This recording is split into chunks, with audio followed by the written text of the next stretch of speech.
Alright, next up is an Edison Thin and Light from probably mid-80s or so. This is actually one of my original childhood fans. I've had this thing for a very long time, actually. It's one of the few remaining fans from my childhood that I still have. And yeah, the story of how I ended up with it was my mom was working at this restaurant and she was friends with one of the workers. And one of the workers brought this fan in to use at the restaurant, and I seen it back there as a kid, and I asked my mom's friend, could I have it? And then she was like, you could trade me another fan for it. So I ended up, because this is 2003, 2004, almost 20 years ago. Geez, that's hard to believe. But anyway, we went down to Walmart. I picked up one of the newer Galaxy fans at the time, and I gave her that for this.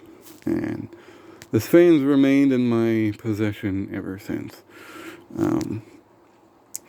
It's been repainted. It's been used and abused like any other box fan. But surprisingly, the dang thing still holds on. But yeah. The fan got very rusty at one point because the dogs liked to pee on it when I was younger. And I think when I was like 13 or 14, I decided to repaint it. And I ended up repainting it tan. It didn't do a horrible job, but it didn't turn out great. The original switch got broke, so now it has that. Handle was never there. I think at one point I had like a cabinet handle on it. This thing ain't in the best cosmetic shape, but it ain't in the worst either. This is really before I knew how to sand stuff down, so it ain't pretty, but it doesn't look horrible.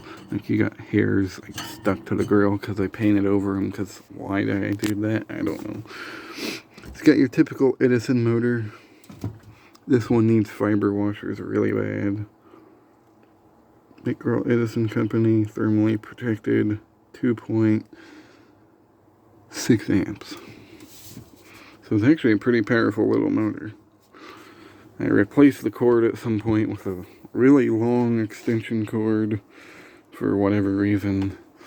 I think I had to take the cord out to repaint the fan. So, yeah, that happened. So now it's got a really long extension cord on it. Speed knob's not original because the original one got broke when I took the fan apart. It was one of those where the knob pushes into the switch, and one of the tabs got broke, so I ended up having to put a 3-speed switch out of a Lakewood into it, and this knob's off a patent rotator fan.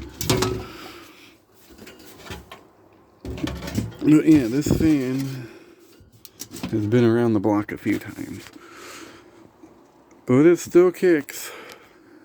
Here's high. Is that high? Yeah. I think that's high. It seems like low. There we go.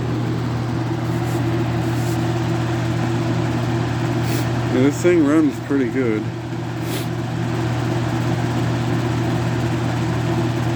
I need to put fiber washers or spacers in there. But other than that, it runs good. It moves good air.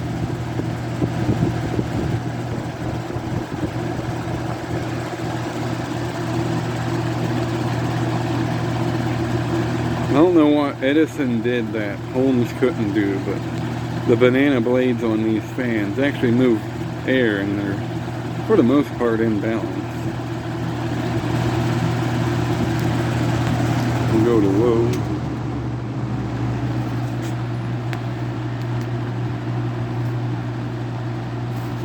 Surprisingly, it's running pretty good.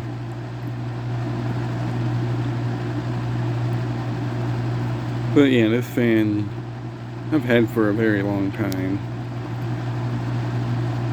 And to be honest, I'm glad that I got it back. I let my buddy Nate use it for quite a while, and then kind of nostalgia hit. I was kind of wanting some of my old childhood fans back, and I got this thing back, so I don't know what I'm going to do with it, but it'll probably stay in the collection.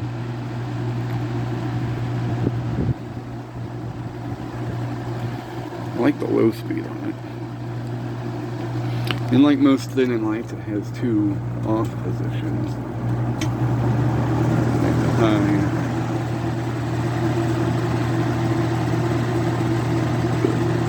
And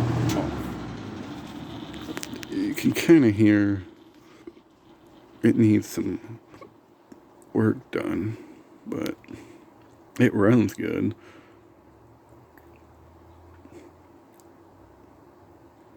But yeah, I don't know what Toastmaster did to make these blades, more efficient.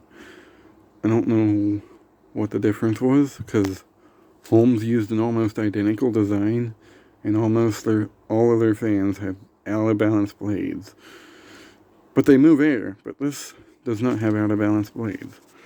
I don't know what the deal is, but anyway, there's the thinning light. Hope you enjoyed, and thanks for watching.